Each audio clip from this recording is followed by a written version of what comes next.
10 kazi bila breaks. Zete guo.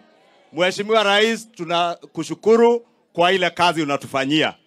Na vile umesema Mheshimiwa Rais, hii lari ndani ya Kiambu pamoja na Githunguri ndio imekuwa nyuma mambo ya barabara, na tunashukuru ile kazi unatufanyia kuhakikisha hizi barabara zote za Mau Mau zimekamilika ili wananchi wa Lari na Githunguri waweze kutembea vile wale wengine wanatembea Kenya ingine. Na sisi tuko na wewe kwa kazi bila breaks na 10 bila breaks. Thank you and God bless you. Asante sana kwa kutukaribisha hapa Lari. Asante sana kwa kutukaribisha Kiambu. Mimi nawatakia heri. Nasema asante sana.